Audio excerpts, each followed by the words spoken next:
Lihatlah, inilah anak domba Allah yang menghapus dosa dunia. Berbahagialah kita yang diundang ke perjamuan anak domba. Dasar alkitabiahnya ada pada kitab Wahyu.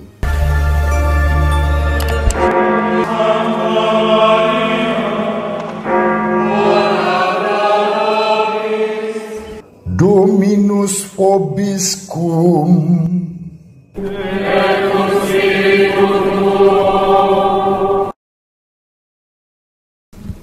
Sahabat peradaban kasih ekologis yang terkasih, selamat berjumpa dalam renungan harian bersama saya, Romo Alawis Budi Purnomo PR, melalui channel ini. Semoga panjenengan selalu sehat, tetap semangat tanpa sambat, dan selalu bahagia, kebahagiaan yang bersumber dari Tuhan Allah kita. Mari kita awali perjumpaan kita dengan bersatu di dalam doa. Dalam nama Bapa dan Putra dan Roh Kudus. Amin. Allah Bapa, sumber sukacita, Engkau berkenan mengundang kami untuk ikut serta dalam perjamuan anak domba. Perjamuan surgawi itu sudah boleh kami cicipi di dunia ini melalui perayaan Ekaristi. Semoga dengan anugerah ini kami semakin diteguhkan untuk mewartakan sukacita Injil di tengah-tengah dunia.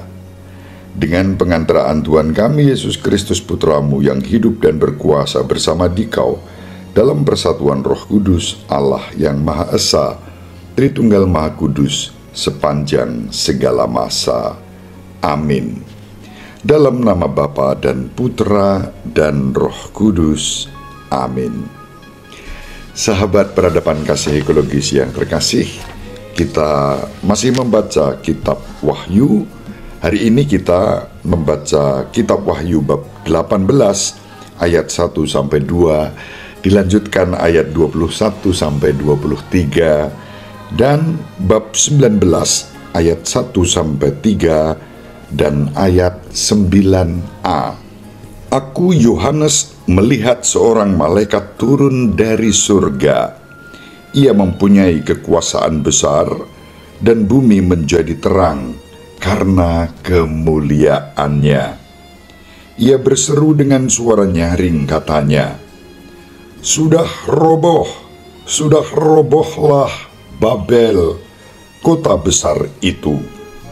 Kota itu telah menjadi tempat kediaman roh-roh jahat dan tempat bersembunyi semua roh najis dan segala burung yang najis yang dibenci.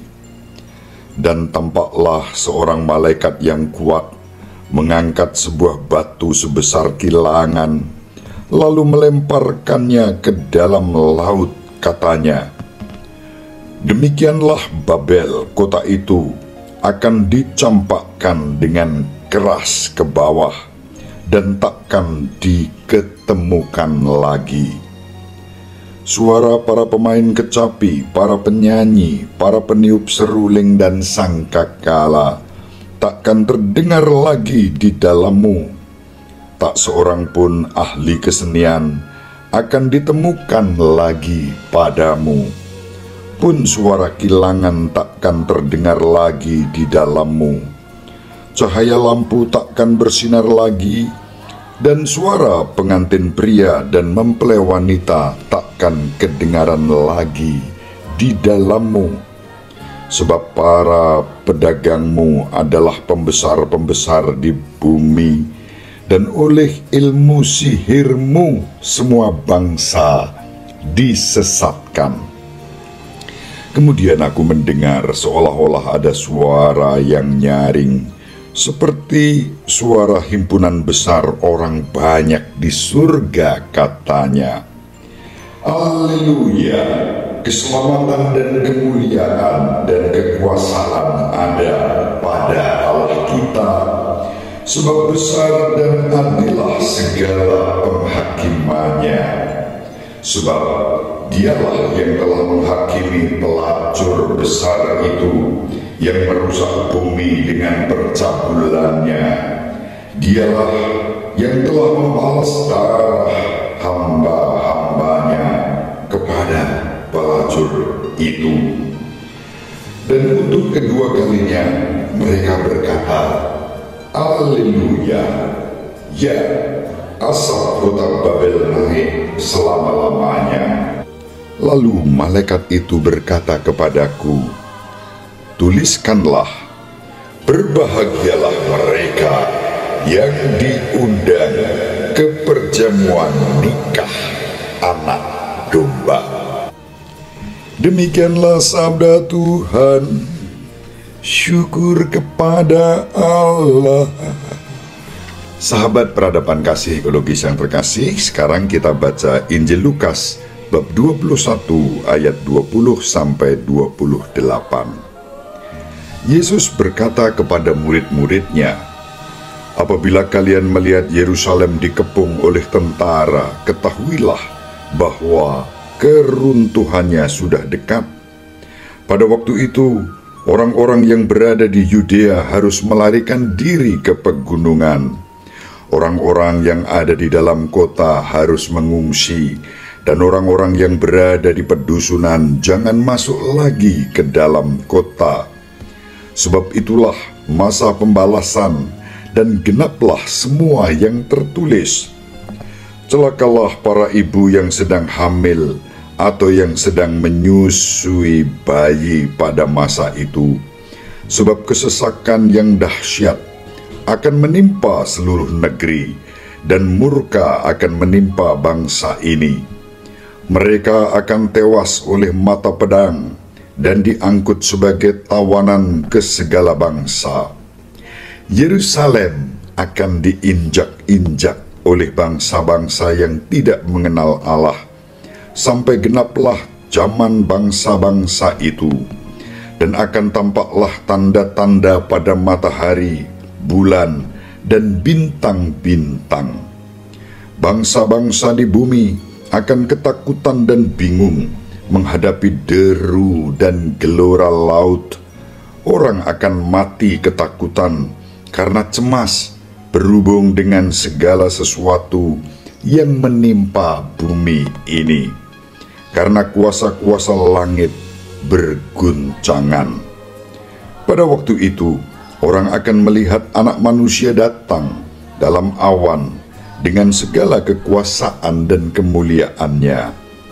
Apabila semuanya itu mulai terjadi, bangkitlah dan angkatlah mukamu, sebab penyelamatanmu sudah dekat. Demikianlah sabda Tuhan.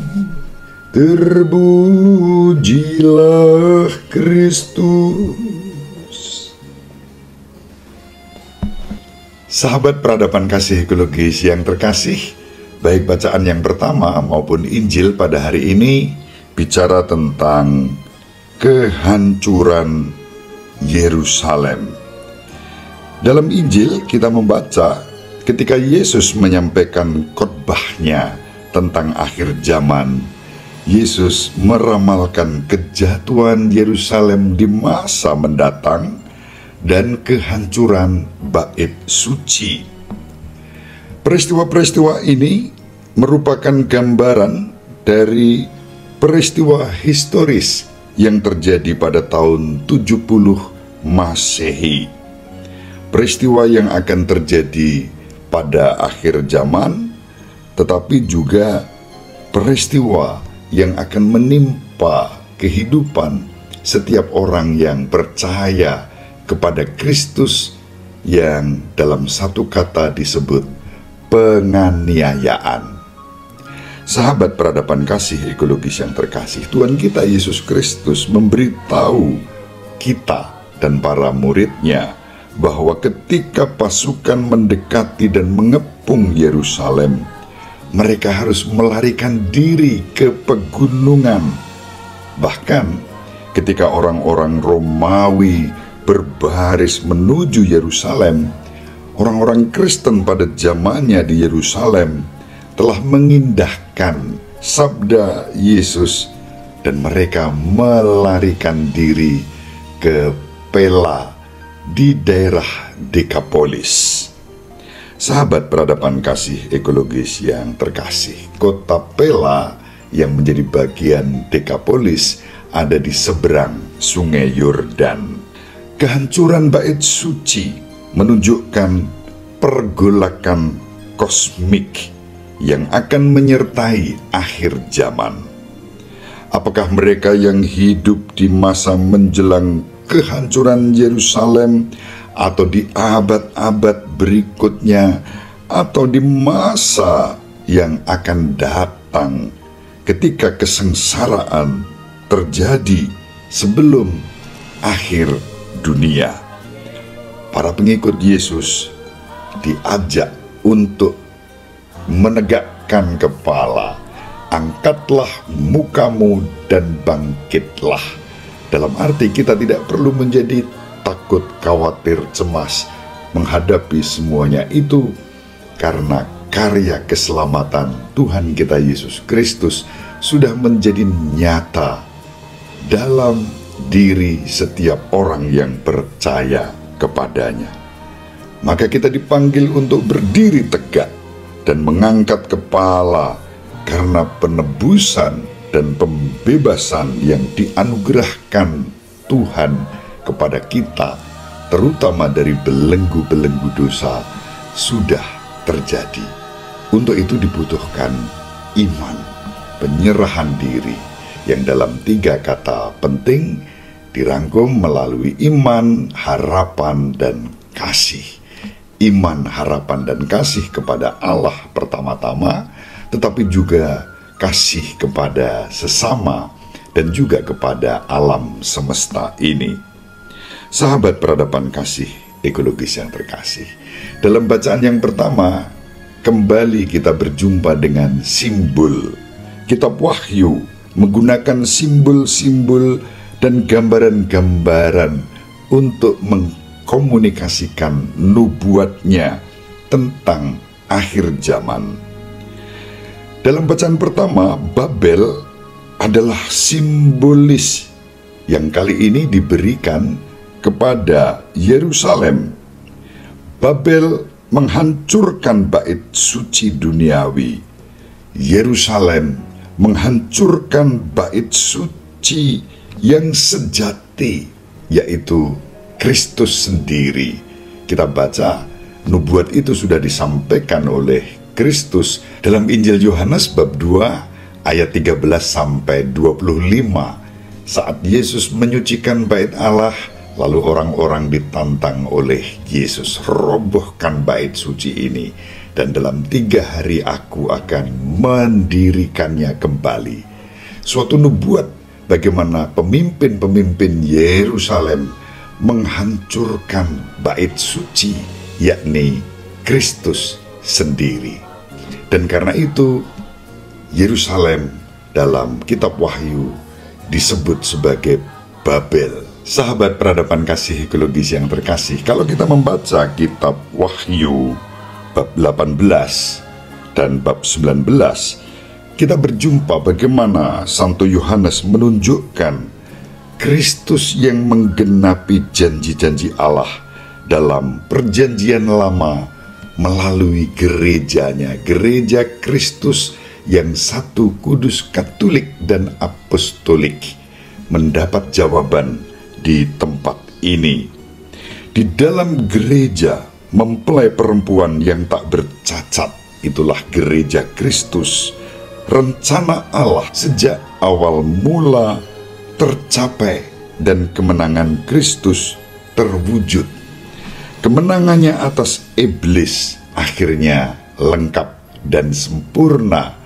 Buahnya adalah gereja Kristus. Dan semua ini bertemu dalam cara dan pesta yang disebut perjamuan nikah anak domba. Sahabat peradaban kasih ekologis yang terkasih, sebagai tanggapan atas kejatuhan Babel, yaitu kejatuhan Yerusalem pada tahun 70 Masehi dan kejatuhan kekuatan politik jahat pada akhir dunia, para kudus di surga bersukacita dan mengidungkan Mazmur Halel, yaitu Mazmur 111 sampai 118. Mazmur-mazmur itu merupakan tanggapan atas kemenangan Mesias dalam Mazmur 110. Penganiayaan Yerusalem terhadap gereja telah mempersiapkannya sebagai mempelai wanita bagi Kristus. Maka salah satu sebutan untuk gereja Kristus tidak lain adalah sang mempelai Kristus. Mempelai bagi Kristus sang anak domba Paskah. Gereja dipersatukan dengan Kristus pada perjamuan nikah anak domba yang kita hayati melalui perayaan Ekaristi. Setiap kali kita merayakan Ekaristi, puncak dari perjalanan doa syukur agung adalah berjumpa dengan sang anak domba melalui tubuh dan darahnya yang diserahkan bagi kita. Kita menemukan dasar Alkitabiah. Mengapa setiap kali menjelang komuni suci, sesudah seruan anak domba Allah yang menghapus dosa dunia, kasihanilah kami, berilah kami damai. Lalu imam berseru, lihatlah, inilah anak domba Allah yang menghapus dosa dunia. Berbahagialah kita yang diundang ke perjamuan anak domba. Dasar Alkitabiahnya ada pada kitab Wahyu. Maka setiap kali kita merayakan Ekaristi, sungguh-sungguh di sana perjamuan nikah anak domba dihadiahkan sebagai anugerah kepada kita, mencicipi perjamuan abadi di surga. Syukur kepada Allah. Maka salah satu pesan yang dapat kita renungkan dari bacaan hari ini adalah, mari kita semakin mencintai Ekaristi dan menghayatinya dengan segenap budi, jiwa, hati, dan seluruh kekuatan kita, hingga perjamuan Ekaristi yang merupakan perjamuan nikah anak domba bersama gereja sungguh-sungguh menjadi berkat, sumber dan puncak kehidupan kita. Semoga bermanfaat. Mari kita saling mendoakan agar kita terus berdiri tegak menyambut sang mempelai, Kristus sendiri yang mengasihi gerejanya. Syukur pada Allah, kita boleh menghayati semangat dan misteri iman itu bersama Gereja Katolik Roma. Ibu Maria dan Bapak Yusuf selalu mendoakan kita. Semoga panjenengan semua sahabat peradaban kasih ekologis yang terkasih, dimanapun berada, dibimbing, dilindungi, dan diberkati oleh Allah yang Maha Kuasa, Bapa dan Putra dan Roh Kudus. Amin. Terima kasih, salam sehat, tetap semangat tanpa sambat, selalu bahagia, kebahagiaan yang bersumber dari Tuhan Allah kita. Salve, shalom, salam sejahtera, berkah dalam. Sahabat peradaban kasih yang terkasih, sampai jumpa pada episode berikutnya. Terima kasih atas kebersamaan kita. Salam peradaban kasih ekologis, Berkah dalam.